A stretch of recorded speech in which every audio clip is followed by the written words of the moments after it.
The fall is not an end. It is another kind of beginning. The November night wind howled through the 48th floor. The instant Lu Hanchuan's body smashed through the floor-to-ceiling window, the shattering glass sounded like a strangled scream swallowed instantly by the wind. In his left hand he clutched a USB drive. Its casing cracked open among the shards. The man who pushed him was Pei Xian, his own deputy of 15 years. The protege he had personally groomed from intern to executive vice president. The man he had toasted at his daughter's coming-of-age banquet in front of every guest as the brother I trust most. The fall was faster than thought. Lu Hanchuan watched Pei Xian straighten his tie with a white-gloved right hand, the motion as unhurried as signing off on a merger. Those eyes, reflected in the moonlight from the shattered window, watched him accelerate away. No rage, no murderous intent, only a calculated, precise relief.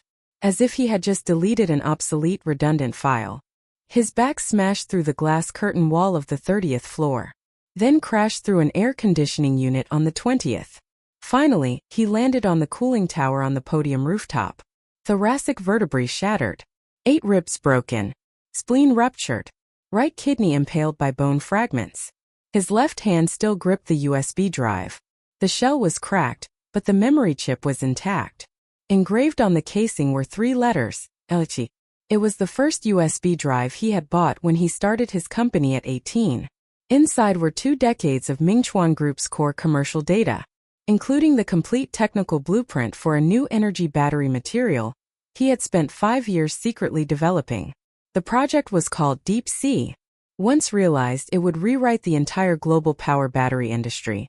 What Pei Xian didn't know was that 3 minutes before he was pushed, Lu Hanchuan had already uploaded the core technical parameters to a Swiss offshore cold storage node registered under a false name.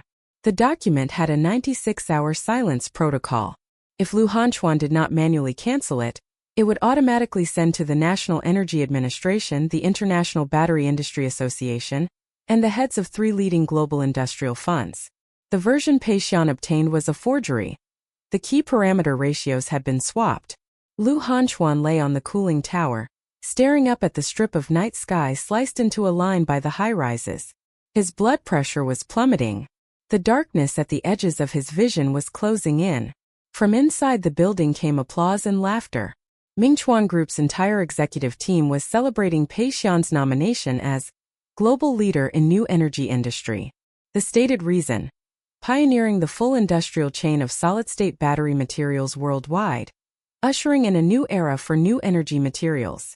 Every single word of that nomination dossier had been personally revised by Lu Hanchuan. He closed his eyes.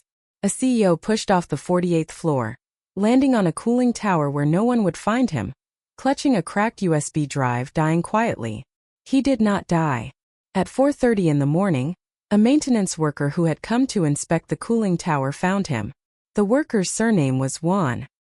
He had done building maintenance for 30 years and had seen all manner of strange things on rooftops.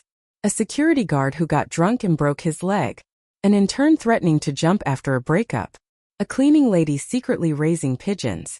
But he had never seen a man fall from the 48th floor and still be breathing. He carried Lu Hanchuan into the freight elevator, radioed the security guard on duty downstairs, and ran every red light to the nearest hospital. 20 hours of emergency surgery. 8,000 milliliters of blood transfused. For operations. On the 9th day post-op, Lu Hanchuan woke up in the ICU. A tracheal tube was jammed down his throat. His body was wrapped in gauze. Temporary fixation rods were bolted into his spine. He borrowed a nurse's phone and dialed a number. The number belonged to a man named Qi Yan. 30 years ago, they had sworn a brotherhood oath in a university dorm. Now Qi Yan controlled Deep Current Capital, the world's largest cross-border M&A fund. So low profile that even Forbes couldn't pin down his true net worth. Qi Yan picked up in the middle of negotiating an acquisition in Singapore. Hearing the weak voice on the other end, he fell silent for a long time. Then he said, "I'm sending my private jet." From this moment on, the man named Lu Hanchuan no longer exists. Under an alias, Lu Hanchuan was transferred to a rehabilitation hospital in a small town near Dali, Yunnan. He lay there for 11 months. After he could get out of bed, he did another 2 years of rehab. He learned to walk again like a baby. 6 titanium screws and 2 titanium rods were implanted in his spine. Every time he bent over, he had to negotiate with his own body. During rehab, he began writing with his left hand. The radial nerve in his right arm had been severely damaged in the fall. His handwriting was never steady again. On the backs of medical charts, he filled page after page with business plans, industry analyses, technology roadmaps. They covered the complete industrial chain for new energy, new materials, and intelligent manufacturing. From upstream mining to downstream vehicles, a full-link integration scheme. Every component interlocked with the precision of a Swiss watch. Over 3 years, he filled more than 40 medical charts. Each one was sealed in a moisture-proof bag and locked inside a metal chest under his rental bed. It was called Deep Sea 2.0. Its predecessor was called Deep Sea. 7 years earlier, when Lu Hanchuan wrote the first version of the industrial plan in Mingchuan Group's penthouse strategy room, Pei Xian was still a fresh business school graduate who couldn't even write a proper due diligence report. Lu Hanchuan had personally picked him from hundreds of resumes. For 15 years he taught him step-by-step business negotiations, industry M&A, supply chain integration. Pei Xian learned fast. So fast the whole industry said old Lu had struck gold.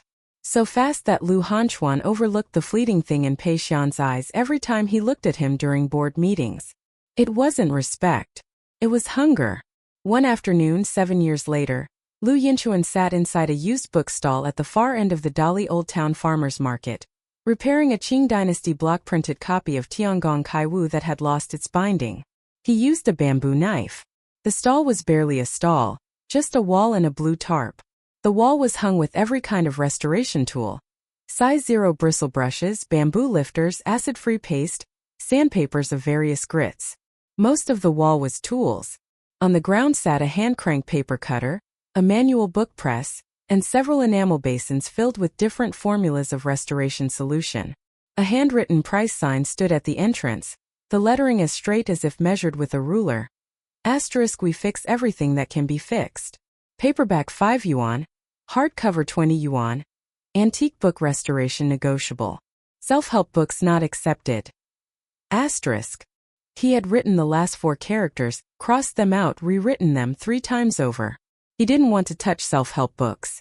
The secrets of success, printed on their covers, reminded him of certain faces. The Old Town locals called him Lu the Mute.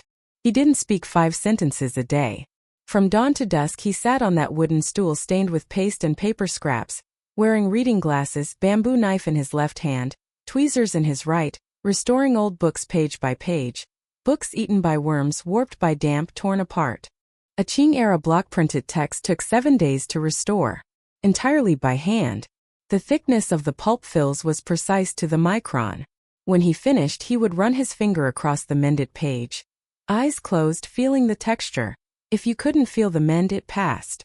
His fingertips were covered in tiny scars. Layer upon layer of cuts from bamboo knives and tweezers, healed over like tree rings. An old professor from nearby Dali University happened to pass by and watched him repair a book for half an hour. He went back and told his graduate students, "That book mender in the Old Town, his hand is steadier than any antique book conservator in our humanities department. Go watch how he fills wormholes." One graduate student actually went, bringing a microscope disguised as someone queuing for repairs. He reported back. He spends 40 minutes on one wormhole. Both hands suspended the entire time. The thickness variation in the pulp fill doesn't exceed 0.02 millimeters. I measured it. The old professor was silent for a moment, then said, "Don't ask what he used to do. Some people come here for reasons other than fixing books." Lu Yinchuan never responded. Every morning, he opened the stall at 6:30 and closed at 8 in the evening, repairing 3 to 5 books a day, charging anywhere from 5 yuan to a few hundred. It was just enough to rent a 200-square-foot farmhouse by Irai Lake and eat 3 meals of rice noodles a day.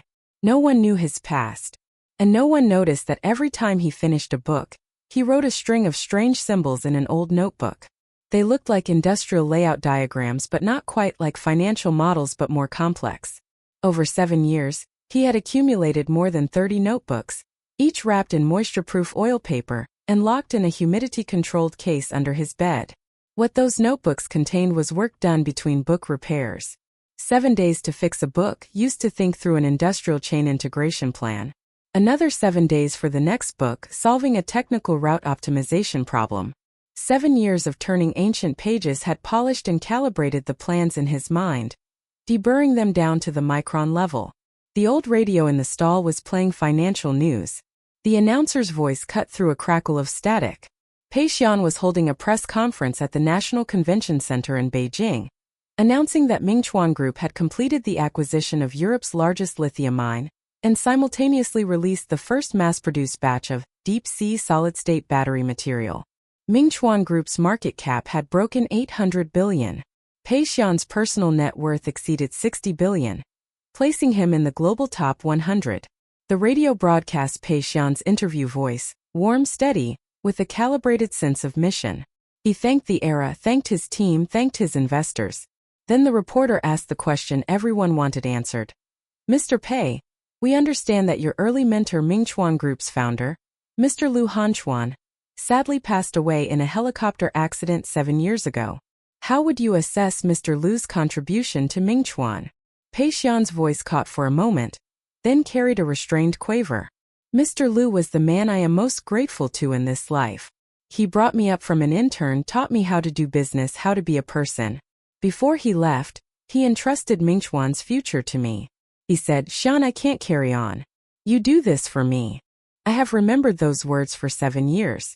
Today I want to say to Mr. Lu, can you see this up in heaven? Lu Yinchuan closed the restored Tiangong Kaiwu, wrapped it in acid-free paper, and placed it inside a protective case. Then he wrote a string of symbols in his notebook, assigned it a number, and put it in the drawer. He took off his reading glasses and stood up to stretch his stiff spine. The titanium implant emitted a faint friction sound. Dali had been windy lately, and every time the air pressure shifted sharply, that metal reminded him on schedule, he was still alive. He pulled out an old phone and dialed an encrypted number. A young man's voice answered, carrying a Yunnan accent. Old Lu, I've pulled all of Mingchuan's supply chain data. The solid-state battery material they're mass-producing. They claim a 92% yield rate, but the internal real numbers are only 61%. The other 39% of substandard product wasn't scrapped. It was mixed into the qualified batches and shipped to downstream automakers. The young man was called Alai of the Hani ethnic group, someone Lu Yinchuan had met in Dali. He'd been selling handmade silver jewelry at a stall in the old town, right next to Lu Yinchuan's bookstall. Alai hadn't finished high school, but he was a born hacker. At 15, he could crack a game server from an internet cafe computer. The second month after Lu Yinchuan moved to Dali, Alai showed up with a notebook hard drive ruined by water. Not for book repair, he was begging for data recovery. The drive held the only photo of Alai's deceased mother. Lu Yinchuan disassembled the drive with the same precision he used on books, cleaned the water-damaged platters with cotton swabs and anhydrous alcohol, connected an external enclosure, and spent an entire night recovering the data. When Alai got the photo back, he cried like a child. From then on, he became Lu Yinchuan's only ally in Dali. A bookbinder and a street hustler hacker, oddly seamless together. That's enough, Lu Yinchuan said, starting to pack up. He placed the bamboo knife, tweezers, and brush into the tool roll one by one, and pulled the dust cover over the stall. Notify Qi Yan to initiate the short. Also cross-reference those yield data with the batch numbers received by the downstream automakers, and send the findings anonymously to the State Administration for Market Regulation, the Securities Regulatory Commission, and 3 key suppliers. Use Darknet, route through Dubai. Alai said. Already in progress. One more thing. Pei Xian is holding Mingchuan New Energy's Global Supplier Conference next week at the Hagen Conference Hall in Kunming. Huge production. They've invited provincial officials. Choosing Kunming, do you think he's probing? Does he sense you're somewhere in Yunnan? Lu Yinchuan pressed the final stack of restored pages under the book press and wiped down the workbench with a rag. Doesn't matter if he's probing. Yunnan is my home turf. 7 years of wind off Arai Lake. Time to let him hear it. 1 week later. Kunming Hagen Conference Hall. The hall was built on the shore of Dianqi Lake. Outside the panoramic floor-to-ceiling windows stretched the 500 square kilometer expanse of Dianqi's blue water. Black-headed gulls circled under a blue sky. Today the hall was filled to capacity. Hundreds of supplier representatives from around the world, investment analysts, automotive purchasing executives, and financial journalists were all gathered. Pei Xian had booked the entire main auditorium. The stage was designed as a giant battery model: cathode, anode, electrolyte, separator, all traced in LED strips that pulsed to a simulated charge-discharge rhythm. Pei Xian wore a bespoke navy suit with a Mont Blanc limited edition pin in his left breast pocket. He stood before the enormous LED battery model and began to speak in a carefully polished voice. He spoke of the fossil fuel crisis and the new energy revolution. From Moore's law in lithium-ion batteries to the disruptive breakthrough of solid-state technology, of how he had shouldered the company alone after the founder's untimely death. At the emotional high point, his voice trembled just slightly. 7 years ago, when Mr. Liu left us, he entrusted Mingchuan's future to me. He said, "Xian, the new energy road is long. One man cannot walk it alone. You walk this road for me." I have carried those words for 7 years. Today I want to say to Mr. Liu, wherever you are, do you see this? Some in the audience began to wipe away tears. A few old suppliers who had worked with Mingchuan for more than a decade had red eyes, passing tissues to one another. Just as he was about to press the remote to play Mingchuan New Energy's 10-year strategic vision video, every light in the auditorium went out simultaneously. Not a circuit breaker. The LED battery model went black too, yet outside, the black-headed gulls were still flying over the lake. Only this auditorium. Emergency lights didn't come on. Every electronic screen was dead. The darkness held for about 30 seconds. Then outside the window on the face of the western hills across Dianqi Lake, the giant LED mountain screen, normally used to project tourism slogans, lit up. The western hills screen was roughly 800 meters wide, the largest outdoor LED display in Asia, usually broadcasting colorful Yunnan welcomes you. Now the entire mountain face turned pure white. Against that white, a line of black text appeared. The font was the standard monospace used in prospectuses. Cold. As if screen grabbed straight from a Bloomberg terminal. Pei Xian, do you remember the financial data you tampered with? Pei Xian's hand froze midair. The remote slipped from his fingers, bounced once on the stage, and rolled into a crevice of the LED battery model. The mountain screen continued. 7 years ago, in the CEO's office on the 48th floor of Mingchuan Group headquarters, you altered my financing proposal, bribed my helicopter mechanic, and pushed me out the window. You thought I was dead. I am not. Today, I have come to reclaim what you stole from me. Asterisk, not revenge. Recovery. Asterisk. You let the global supply chain use battery material with falsified core parameters for 7 full years. Every supplier who suffered losses, every automaker forced into a recall because of material defects, every driver whose car caught fire on the highway because of battery failure, all of it on your head. The room erupted. Reporters grabbed their phones to take photos and discovered their screens were still black. Signal jamming covered the entire hall. Only the text on the Western Hills mountain screen burned coldly in the night sky over Dianqi Lake. Each character was 3 stories tall. Anyone in Kunming who glanced toward the lake could see it. Pei Xian spun toward backstage, hissing into the concealed microphone on his collar. Shut down the mountain screen. This is commercial defamation. Call the police. His voice traveled through the mic to the control room backstage. No one responded. The control room lights were blacked out too. The mountain screen began displaying the first document. An original patent filing from the National Intellectual Property Administration. Inventor, Liu Hanchuan. Title: A method for preparing a solid-state electrolyte material with high ionic conductivity. Filing date: August 12, 7 years ago. On the 7th day after filing, Liu Hanchuan fell from the 48th floor. Then the second document. An internal OA system approval record from Mingchuan Group. Applicant Pei Xian. Approver Group CFO. Date: the day after Liu Hanchuan's accident. The notes field in the approval workflow contained a single line. Asterisk, transfer all technical R&D data and supplier contracts under Mr. Liu's name to me. Seal original records. Overwrite electronic archives. Notify the patent office and AIC, change patent holder and legal representative to me. Asterisk. The third document was an audio recording. Pei Xian's voice. Background sound of wind outside the CEO's floor-to-ceiling window. As clear as if recorded yesterday. Mr. Liu, the last lesson you taught me I've finally learned. In business you don't need two kings. One is enough. Step aside peacefully, and I'll take Mingchuan forward, under my name. By the way, that cross-border M&A negotiation technique you taught me? I used it last week. Locked down that lithium mine for 3 points cheaper than your deal. Doesn't that make you proud? The student finally surpasses the master. Truth is, I could have surpassed you a long time ago. You were just always in the way. As long as you didn't step aside, I could never step out.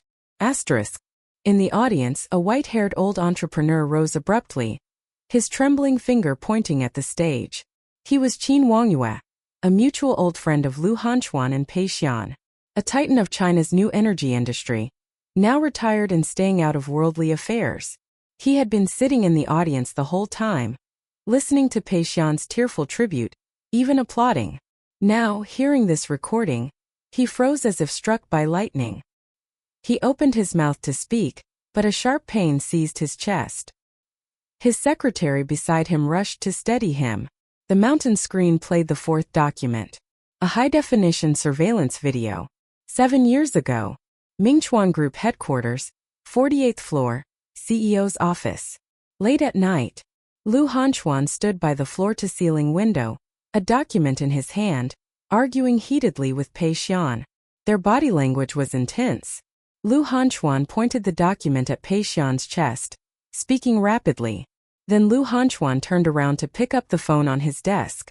In the instant he turned, Pei Xian pulled a pair of white gloves from his suit pocket.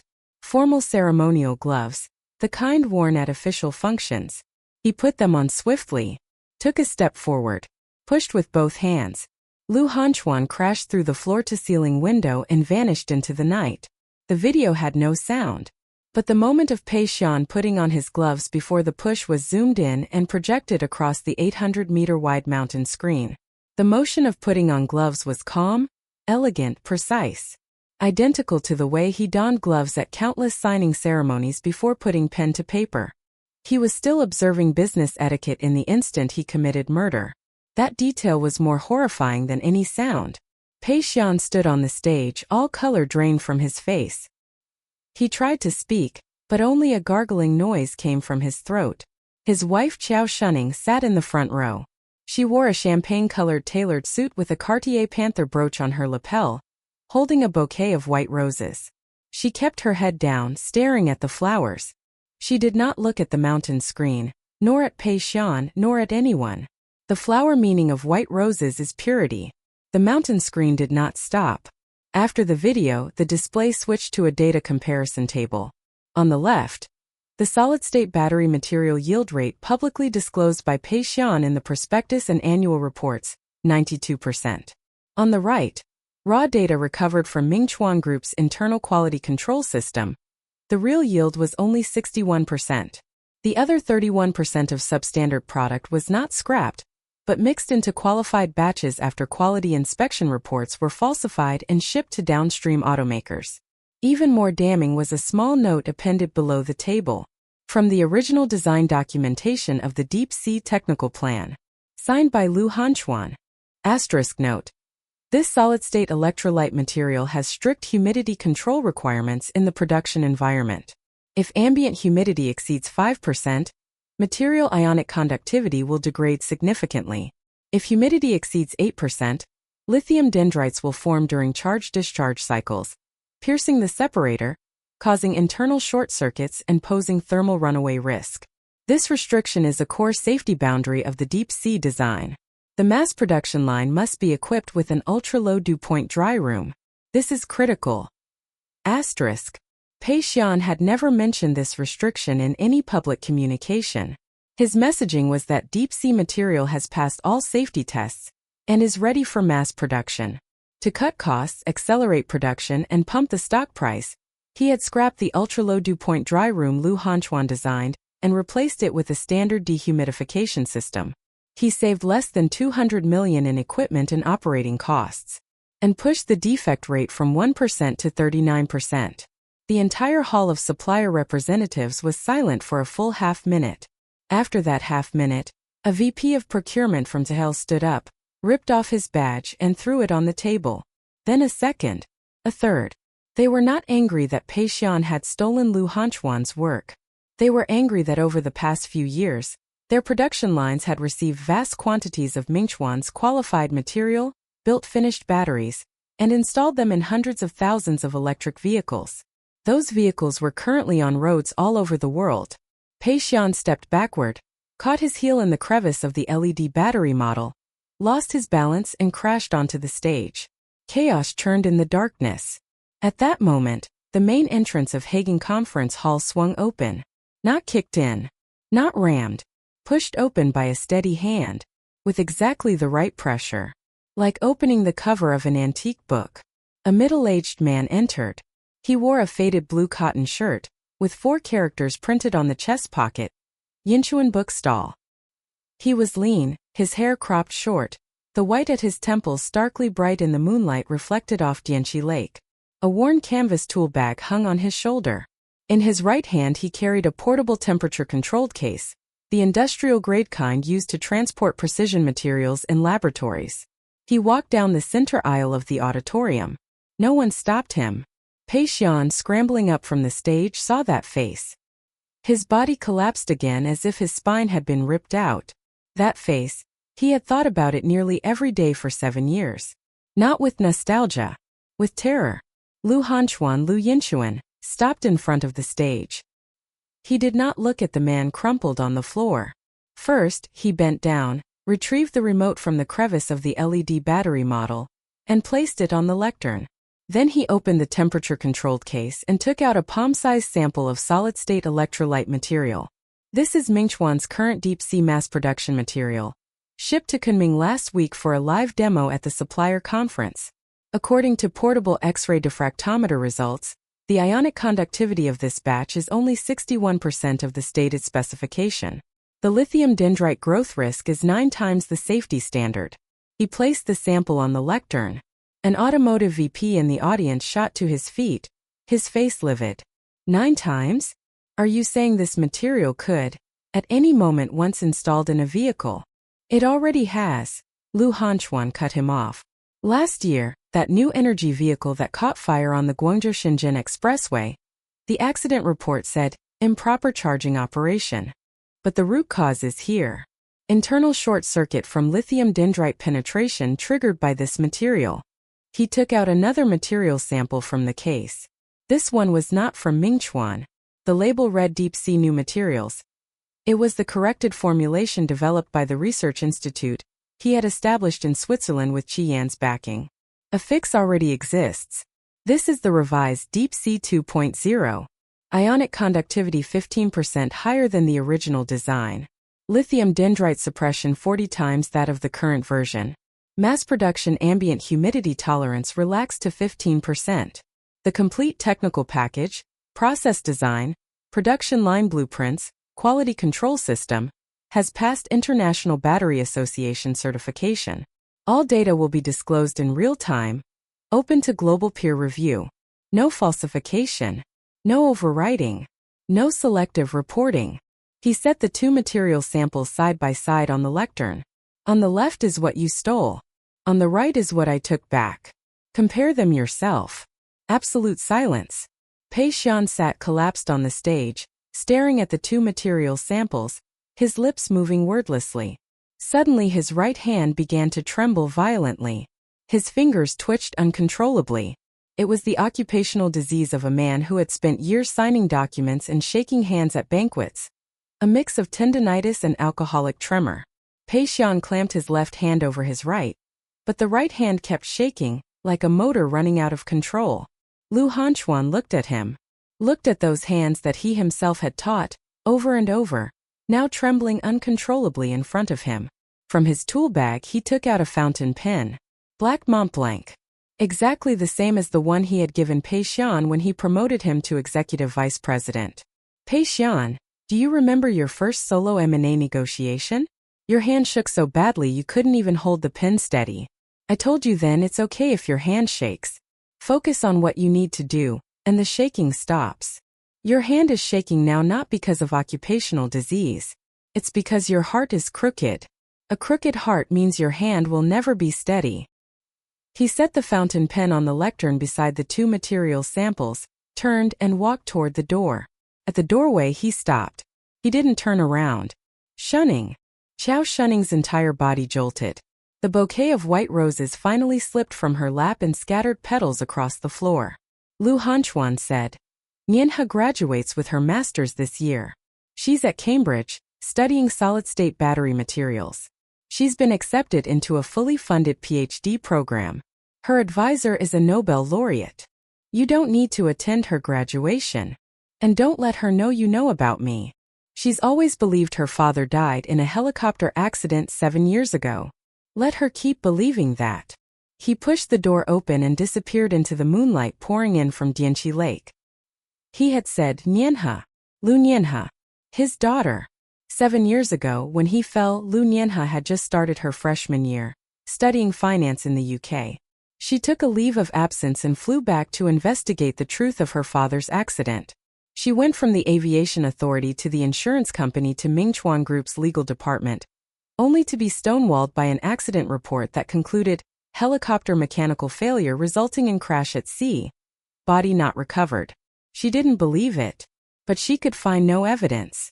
A year later, she returned to the UK and switched from finance to materials science. She started over learning chemistry, physics, engineering. She wanted to understand with her own mind what exactly her father's deep sea had been. 6 years on, she was a star graduate of Cambridge Materials Science, accepted into a fully funded PhD. She did not know her father was still alive. She did not know that the anonymous antique book restoration notes she received every year on her birthday, with classical Chinese technical reflections on solid-state electrolytes tucked inside, all came from her father. She did not know that the genius-level constructs her advisor marveled at in her PhD research proposal all originated from anonymous emails. She knew nothing. Lu Hanchuan decided to let her keep knowing nothing. Almost at the same moment Lu Hanchuan walked out of Hagen Conference Hall, global capital markets exploded. Mingchuan Group's A-shares and Hong Kong shares went into free fall. The footage from the Western Hills mountain screen at the supplier conference, captured by countless phones, spread exponentially across social media. All sell orders ultimately converged on one source, Singapore, Deep Current Capital. After unwinding the position, Qi Yan issued an open letter to global investors. It was one paragraph. Asterisk, we are not making money. We are settling a debt for a man who was robbed of 7 years. Asterisk. The next morning, the Securities Regulatory Commission announced it had opened a formal investigation into Mingchuan Group. Outside Mingchuan Group headquarters, police cars and enforcement vehicles lined up. Uniformed officers streamed in, sealing financial archives, seizing servers, summoning executives. The executive vice president's office door was plastered with seizure notices. The CFO's computer was dismantled and taken by forensic investigators. The legal department's file cabinets were inventoried one by one. Ordinary employees crowded the hallways, exchanging stunned looks. Some pulled out their phones to read the news. Their hands trembled as they watched the Western Hills screen footage. They had worked here for 5, 10, 15 years and had never known what lay behind those glossy annual report numbers. Pei Xian was taken away on a rainy day in Kunming. 2 police officers escorted him out of the backstage area of Hagen Conference Hall. Handcuffed, head down, he climbed into the police car. His handmade leather dress shoes sank into the muddy water. Outside the venue, economic crime investigators stopped Qiao Shunning and showed her a notice of investigation assistance. She was still holding the bouquet of white roses when they took her in. The flowers had wilted. Before getting into the car, she glanced back at the Western Hills across Dianqi Lake. The mountain screen had long since returned to normal. Once again scrolling colorful Yunnan welcomes you. Black-headed gulls circled in the rain. The State Administration for Market Regulation issued a public notice. Suspend all Mingchuan New Energy solid-state battery material shipments. Seal all shipped batches. Launch a comprehensive quality traceability investigation. The Ministry of Public Security's Economic Crime Investigation Bureau, concurrently intervened. Pei Xian was formally charged on multiple counts, including infringement of trade secrets, falsification of quality inspection data, endangering public safety through hazardous means, and attempted intentional homicide. In the weeks that followed, Mingchuan Group stock continued its collapse. Suppliers demanded returns. Automakers announced suspension of cooperation. Banks began calling in loans. An 800 billion empire crumbled in weeks. Suppliers discovered that their Mingchuan accounts receivable had turned into bad debt. Automakers' procurement contracts were voided. Production lines forced to halt. Bank non-performing loan ratios surged. One joint stock bank saw its stock price drop 20% because its Mingchuan loan exposure was too large. In interrogation, Pei Xian gave up the helicopter mechanic he had bribed 7 years ago. The mechanic in turn confessed the full chain of falsified financing proposals and faked quality inspection records. In the interrogation video, Pei Xian sat in a metal chair, a cup of water in front of him. His right hand still shook, splashing half the water onto the table. When investigators asked his motive, he was silent for nearly 10 minutes. Then he said one sentence. "I just wanted to beat him once." The investigator asked, "Beat him at what?" Pei Xian lowered his head. "Anything. Negotiation, M&A, R&D, stock price. Anything. He was better than me at everything for 15 years. I swallowed it for 15 years. So you killed him?"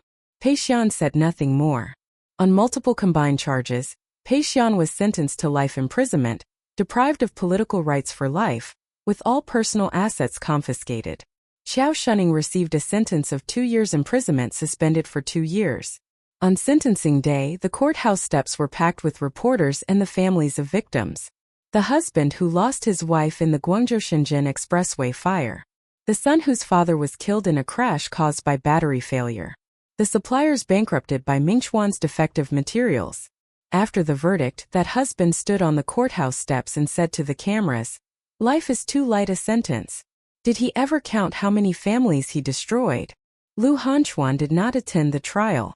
Invoking the authority of the Securities Regulatory Commission, using the name Lu Hanchuan on official documents for the first time in 7 years, he entered Mingchuan Group as a specially appointed industry advisor to oversee bankruptcy reorganization. He carved out Mingchuan's core deep-sea, solid-state battery materials division and injected it into a newly founded company, Guichuan New Materials. The name meant return to the source. The new company's ownership structure was transparent and public. A portion was donated to the Cambridge University Materials Science Department, his daughter Lu Nianha's department, to endow a new energy materials scholarship. All remaining assets and intellectual property were packaged into an open-source technology suite, licensed royalty-free to all compliant battery manufacturers worldwide. The sole condition: products using the technology must display the Guichuan standard mark on their packaging and submit to random quality audits by an independent third party. This decision triggered fierce debate across the industry. Some said he was insane, giving away technology worth hundreds of billions. Others called him a saint, a true industrial idealist. At a closed-door technical conference, when questioned, Lu Hanchuan answered with a single line: "Technology is not meant to be sold. It is meant to make people's lives better. If technology can only be monopolized by a few, sooner or later it becomes a murder weapon." Pei Xian is the proof. Over 50 battery manufacturers worldwide applied for the license. An Indian battery maker wrote in their application email, "We don't have an ultra-low dew point dry room. We have an old warehouse converted into a production line. But this package includes an alternative production process for high humidity environments, using standard dehumidification equipment, plus a modified coating process to achieve the same quality. We've trial-produced a batch, and the yield exceeded 90%. Lu Hanchuan personally replied, "I wrote that alternative process between book repairs and Dali. The pauses between one book and the next were exactly long enough to figure out one thing: good technical solutions shouldn't be picky about equipment or about production lines." The Guichuan Public Welfare Fund was also officially launched in the same period, with an initial endowment of 20 billion yuan, entirely sourced from the profits of Deep Current Capital's short position on Mingchuan Group. The fund provides targeted support to 2 categories: consumers and their families harmed by product quality incidents, and independent researchers in startups worldwide committed to open-source new energy technology. The single condition: recipients, when they one day have the capacity, must help another person in need. Lu Hanchuan called this the traceability clause. He said a good supply chain can trace every batch of goods back to its source. Goodwill should be the same. When passed on, there can be no break in the chain. The first beneficiaries were a young sister and brother who lost their mother in the Guangzhou-Shenzhen expressway fire. Their mother had been driving a new energy vehicle equipped with defective batteries and suffered thermal runaway on the highway. The accident report was later amended, reclassified from improper charging operation to battery material defect. The lead expert who signed the amended report was Lu Hanchuan. Lu Hanchuan went to that home in person. He sat on the old sofa in the living room and, facing the children's father, explained the cause of the accident and his own responsibility, sentence by sentence. He said, "Your wife did not die because of an accident. She died because of my negligence. I spent 5 years developing this design, but I failed to protect it. I let it fall into the wrong hands. I did not stop defective products from reaching the market in time. This is my responsibility." When he finished, he stood up and bowed to that family. The father sat across from him and said nothing. The older sister stood behind her father, tears streaming down her face. The little brother was too young to understand. He sat in the corner, playing with a broken toy car. As Lu Hanchuan walked out the door, the sister ran after him and pressed a white rabbit creamy candy into his hand, saying, "Uncle, you eat." Lu Hanchuan took the candy. He wanted to say thank you, but something blocked his throat. He remembered many years ago, when Lu Nianhe was small, every time he came home late from Mingchuan, he would have a white rabbit candy in his pocket. Later, when Nianhe grew up and no longer ate candy, he still kept them, filling an entire drawer in his office desk. That drawer full of candy, the day after he was pushed, was thrown into the trash by Pei Xian when he cleaned out the office. Later, Lu Hanchuan brought that white rabbit candy back to Dolly and placed it on the tool shelf of the old bookstall. Every visitor who came to have a book repaired would ask what it was. He said it was candy. Someone asked if it was edible. He said no. It's there to remember something. In its first year, the Guichuan Fund supported 340 affected families and backed 70 independent research teams worldwide in new energy technology development. The Foundation's annual report did not publish any recipient names or photos. On the cover was a single line: "Every recipient is a complete world. Their names should not be used as material for charity marketing. They only need to be remembered, not displayed." Lu Hanchuan wrote that line himself with his left hand. Another year passed. Lu Nianhe graduated from Cambridge Materials Science and accepted the fully funded PhD offer. On graduation day, she wore the black academic gown and stood in the ancient courtyard of King's College, smiling brilliantly at the camera. She did not notice, in the very last row of the guest seating, a man with graying hair. He wore a blue cotton shirt and held a sun hat in his hand. He took no photos. He did not applaud. Only when Lu Nianhe stepped up to receive her degree certificate did he remove his sun hat and hold it against his chest. After the ceremony, her advisor, the Nobel laureate, took her hand and said, "Nianhe, those technical constructs in your research proposal are truly remarkable. I'd love to know how you came up with them." Lu Nianhe said, "I don't really know. I just receive anonymous emails every year. They contain technical ideas written in classical Chinese. They look scattered, but when you study them carefully, the internal logic is incredibly rigorous. I drew inspiration from those emails." The advisor asked, "May I see them?" Lu Nianhe nodded and opened her phone to the most recent one. The subject line was a few thoughts on grain boundary modification in solid-state electrolytes. The sender was an email address she could find no information on. The body was written entirely in classical prose, interwoven with modern chemistry terminology. The composition was precise, the allusions accurate, like reading a Ming or Qing dynasty scientific notebook. The advisor read for a long time, then looked up and said, "The person writing these emails to you, if they were willing to reveal their identity, has enough material for 10 PhDs. But clearly they don't care about that." Lu Nianhe said, "I've tried replying every year. but I've never received a response. The advisor was silent for a moment, then said, some people give you things not so you can repay them, so you can move forward. Lu Nianhe didn't press further. She forwarded the email to the address that never replied, writing a single line. Whoever you are, thank you. Dali. The Guichuan Book Stall Memorial. Lu Hanchuan sat in the spot where he used to set up his stall, watching Lu Nianhe's graduation livestream on his phone with his left hand. His right hand still trembled, a lasting effect of the fall, not fully recovered even after 7 years. But his left hand was steady now, steadier than his right had ever been. With his left hand he typed a reply, thought for a long time, then deleted it character by character. In the end he simply put the phone down, picked up his bamboo knife, and continued restoring a newly acquired Qing-era block-printed book. The book had been brought by an old farmer from the Yunnan countryside. The farmer said it had been passed down from his grandfather's grandfather. Worms had eaten it to ruin. He'd asked several repair shops and been told it was beyond saving. Finally, someone told him there was a mute master in Dali Old Town who could fix anything. The farmer came with a try-and-see attitude. Lu Hanchuan examined the book. It was a Qing dynasty copy of Materia Medica of southern Yunnan, recording the medicinal plants of the region, a rare edition. Over 40% of it was worm-eaten. Pages crumbled at a touch. He said one word. Fix. The farmer asked how much. Lu Hanchuan held up 5 fingers. The farmer said, 500. Lu Hanchuan shook his head. The farmer said, 5,000. Lu Hanchuan said, 50. The farmer was stunned. You spend 3 months fixing it and only charge 50? Lu Hanchuan said. The herbs recorded in this book save 3 generations of your family. Repairing books isn't about making money. It's about passing on the things that saved people. Go look at the sign outside the stall. Read what it says.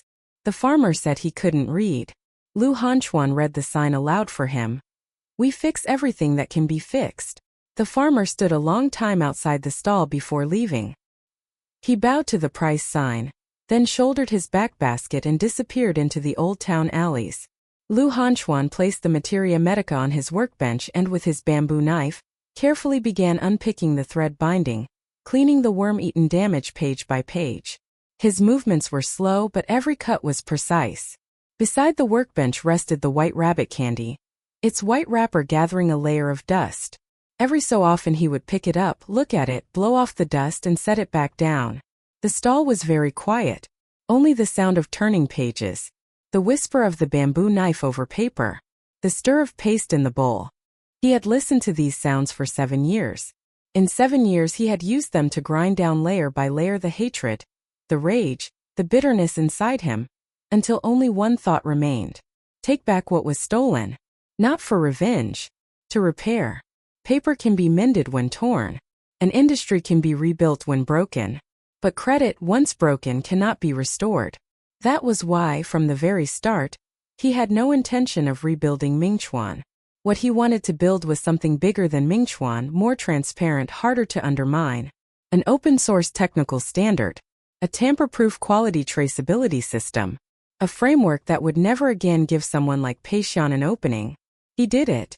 3 years after the Guichuan standard was released, over 200 battery manufacturers worldwide had adopted it. Among the independent research teams funded by the Guichuan Foundation, 3 had already entered the mass production stage.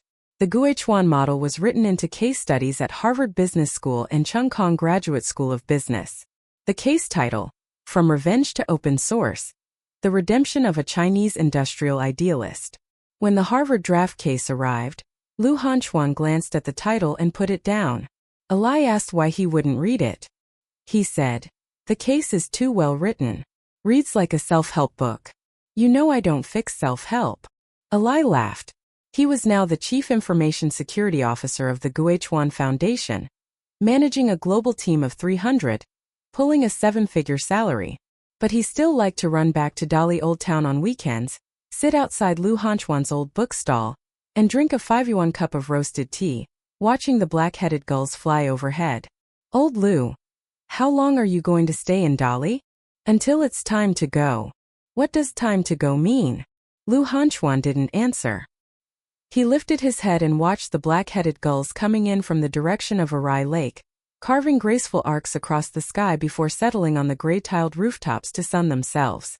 He stood and stretched his spine, the titanium implant emitting its familiar faint friction sound. The weather was changing. His spine was more accurate than any weather forecast. Alai, remember I told you. What's the thing you fear most when repairing a book? You said you're afraid the repair paper is too new, that it doesn't match the original. Right. The best restoration makes the old look old. Same with a person's heart. You can't fix a shattered heart into something brand new. That's not real. You have to mend along its cracks, so it can live together with its cracks. Alai was quiet for a moment. Old Lou, are the cracks in your heart still there? They are. But over 7 years I've learned to live with them. Just like this titanium implant. He patted his own back. It's not here to replace my spine. It's here to remind me that I was broken. And I can still stand. Many years later, Lu Hanchuan's hair was pure white, like the whitecaps on Arai Lake. He no longer did industrial planning himself, devoting most of his energy to cultivating the next generation of new energy talent. His former students were spread across battery companies and research institutions in more than 30 countries. Every winter solstice he would return to Dali Old Town Farmers Market and stand for a while in front of the old stall, now converted into the Gechuan Book Stall Memorial. At the memorial entrance hung the original handwritten price sign, preserved under glass. The phrase "self-help books not accepted" had been photographed and shared by countless tourists, becoming an internet meme. But few noticed that in the very corner of the sign there was another line, in tiny characters, enlarged and displayed next to it by the framer. Asterisk paper can be mended when torn. Credit, once broken, cannot be mended. Asterisk. The memorial was crowded with visitors that winter solstice. Lu Hanchuan blended into the crowd, wearing an ordinary blue cotton shirt, reading glasses on, and no one recognized him. He walked up to the price sign, gazed at it through the glass for a while, then turned and walked out of the memorial, into the bustle of the old town. Stalls of rice noodles steamed. Shops of milk fan cheese carried a sweet milky scent. The bakery selling flour cakes had a long line. Hawkers' cries rose and fell. He found the spot where his stall had once stood, now occupied by a vendor selling hand-tied tie-dye. The dyed cloth fluttered in the wind, the blue patterns like the ripples of Arai Lake. He stood there and closed his eyes, listening for a long time to the sound of turning pages. Not real pages but the sound in his mind. Paper leafing. Paste spreading. Bamboo knife gliding. That sound had accompanied him through most of his life.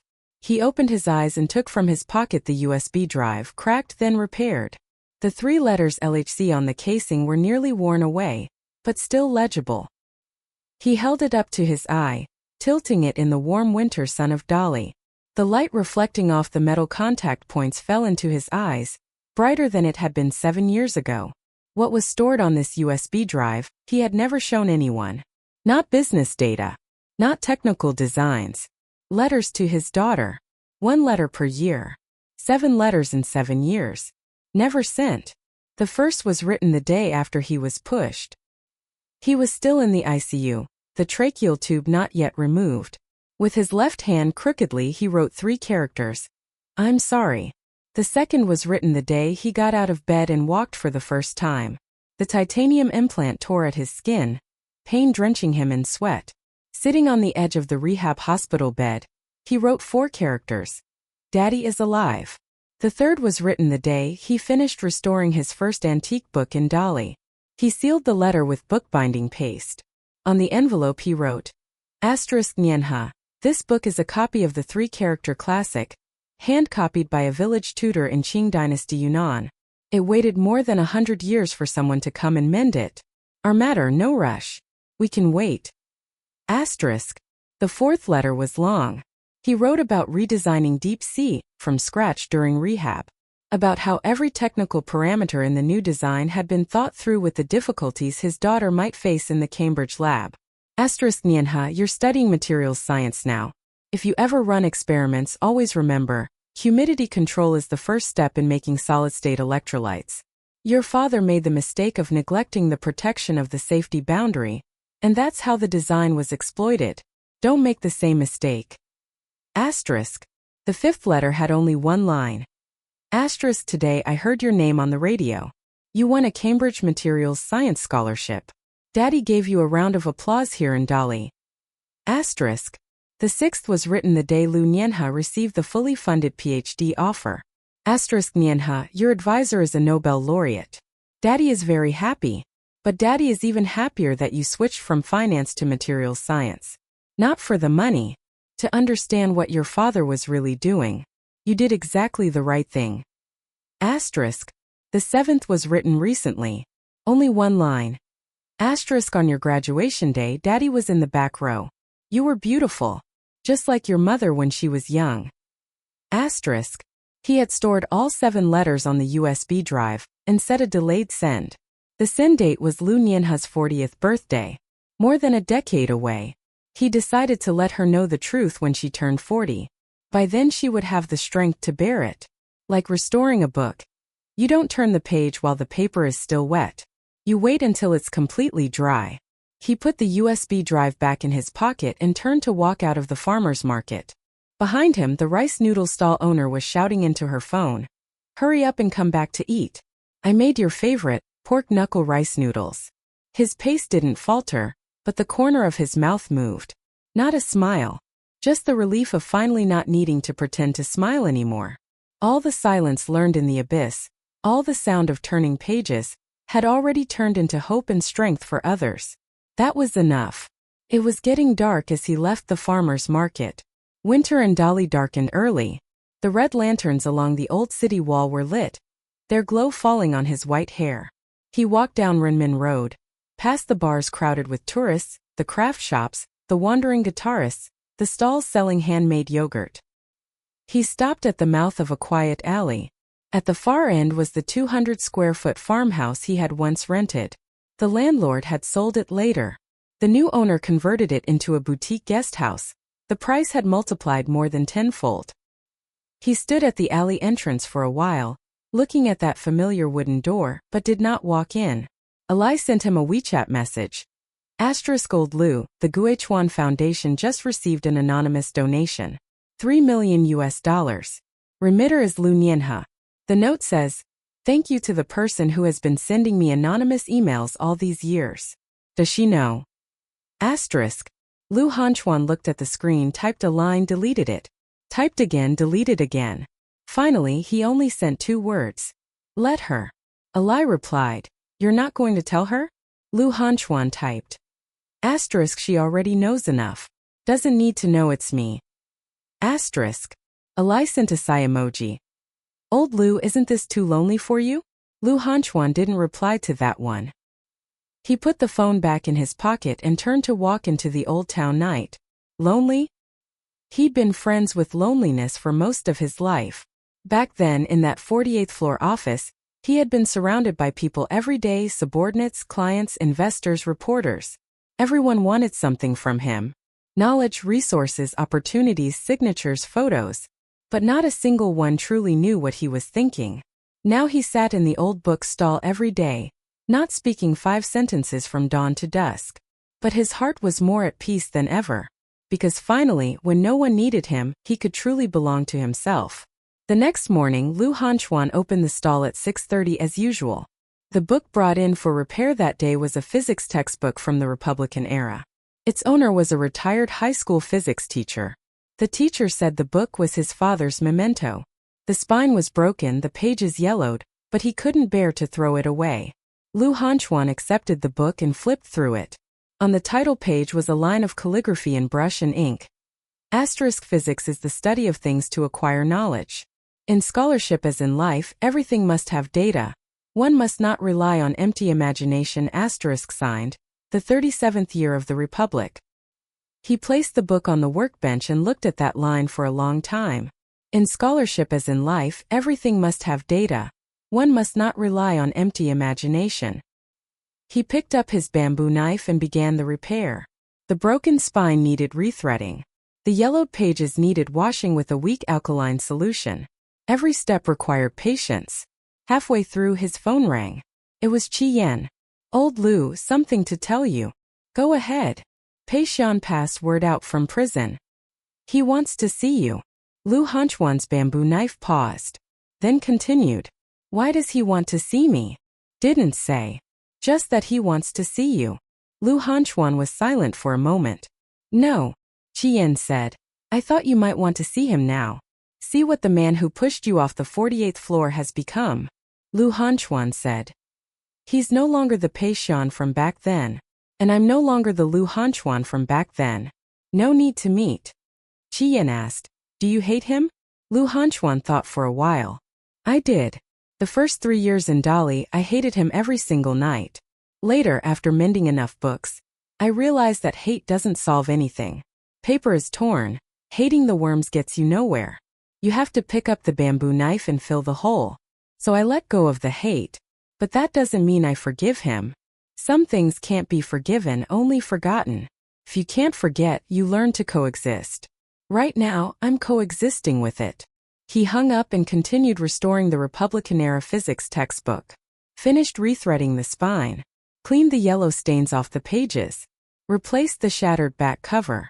He paged through it from beginning to end. When he reached the last page, he discovered a line of small pencil writing in the corner. So faded by time it was nearly invisible. He put on a magnifying loupe and studied it carefully. Asterisk to the future you. Whoever you've become when you read this, please believe in who you are right now. Believe in what you are doing. Because it comes from your heart, and the heart never lies. Asterisk. Lu Hanchuan closed the book and wrapped it in acid-free paper. Those words weren't written for him. They were written over 70 years ago, by a middle school student to his future self. But reading them, it felt like he was speaking to that 18-year-old who had just bought his very first USB drive and engraved it with LHC. That young man didn't know that 20 years later, he would be pushed off the 48th floor. Didn't know he would spend 7 years repairing books in Dali Old Town. Didn't know he would use a crippled right hand and a scar-covered left hand to redefine the global battery industry. He only knew he wanted to do one thing that could change the world. That USB drive, that plastic casing engraved with LHC, didn't just hold data. It held an 18-year-old's entire ambition and imagination for the future. Now that teenager had become a white-haired old man, sitting in a used bookstall in Dali Old Town, mending other people's books with a bamboo knife and a bowl of paste. 7 years of mending. In the end, the one he was mending was still himself. He handed the restored physics textbook to the courier, filled in the retired teacher's address. Then in his notebook he wrote a string of symbols, assigned it a number, filed it, and put it in the drawer. The drawer already held more than 30 notebooks. If printed out, they would fill a bookshelf. But they lay quietly in the drawer, like forgotten antique volumes in a library corner, waiting for someone to discover them someday. Maybe no one ever would. Maybe one day, a graduate student researching the history of new energy would find these notebooks and gasp at the precision of the technical roadmaps, so exacting it almost hurt. It didn't matter. Lu Hanchuan didn't care. He only cared about one thing. Tomorrow morning at 6:30, the stall would open as usual. The radio would keep playing the news. The bamboo knife would keep gliding across the paper. The paste would keep steaming in its bowl. And he would keep sitting on that wooden stool stained with paste and paper scraps, wearing his reading glasses, repairing old books page by page, books forgotten by everyone else. Mending a book is like mending the heart. Mending the heart is like mending a book. Every page must be filled. Every hole must be patched. Every time you turn the page, you have to wait until it's dry. No rush. He could wait. He had already waited 7 years. A few more years were nothing. The day after the winter solstice, Lu Yinchuan arrived at the stall at 6:30 as usual. In winter, Dali dawned late. The old town was still steeped in the gray half-light. A thin layer of frost covered the flagstones, crunching underfoot. He pulled out his key to open the stall door and noticed a package left at the entrance. Wrapped in brown craft paper tied with hemp twine like a book. No sender's name on the package, only the recipient line to Master Lu. He carried the package inside, set it on the workbench, untied the twine, and opened the craft paper. Inside was a book. No, not a book. A notebook. On the cover, handwritten, 2 characters, returning to the source. The handwriting was young, almost childish, like someone who had just learned to write. He opened to the first page. Asterisk Master Lu, hello? I am the little brother of that girl from the Guangzhou-Shenzhen Expressway fire. My name is Lin Shen. That white rabbit candy my sister gave you, I was the one who bought it. Asterisk. Lu Hanchuan's hand stopped. Asterisk, I was only 5 then. I didn't understand anything. I only knew mommy was gone, my sister was crying, daddy wasn't talking. Then an uncle in a blue shirt came to our house, said some things to daddy I didn't understand and bowed. My sister gave that uncle a candy. The uncle took it, but he didn't say anything. He looked very, very sad. Asterisk. Asterisk, later I grew up. My sister got into university and studied materials science. She says she wants to become someone like you. I don't really know what someone like you means, but my sister says that uncle mended a lot of people's hearts, not just books. Asterisk. Asterisk, my sister graduated last year and joined a research team funded by the Guichuan Foundation. She's working on a new kind of solid-state electrolyte material. She says this material could go into cheaper phone batteries so rural kids can use smartphones for online classes. She says the design is derived from Guichuan's open-source suite. Asterisk. Asterisk, Master Lu. I know you're the founder of Guichuan. A classmate of mine searched online and found the video of the Western Hills mountain screen and saw the 2 material samples you put on the lectern at Hagen Conference Hall. I recognized you at once. You're the uncle who came to our house that day. Asterisk. Asterisk, I'm in middle school now. My physics grade is first in the class. The teacher says I have talent. I don't think I do. I just want to figure out one thing, why my mom's car caught fire. I want to find the answer myself. When I do, maybe I won't have to remember that sad expression on your face the day you came to our house anymore. Asterisk. Asterisk, I bound this notebook myself. I use the same kind of hemp thread you use when you repair books. I learned how from the internet. It took me 3 days. I hope you're healthy and fix more books and help more people. Asterisk. Asterisk, Lin Shen. From Guangzhou, Shenzhen. 13 years old. Asterisk. Lu Hanchuan closed the notebook, stood up, and walked to the entrance of the stall. The first sunlight of winter was falling squarely on the flagstones. Black-headed gulls wheeled overhead.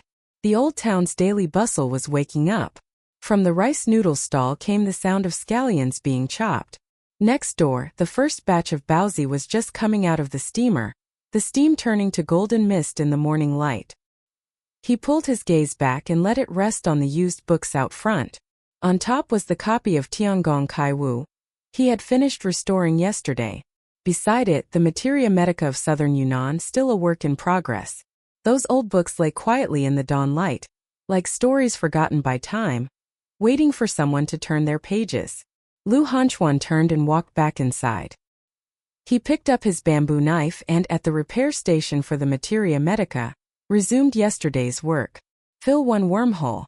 Lay down 1 layer of paper pulp. Wait for it to dry. Then the next one. No rush. He could wait.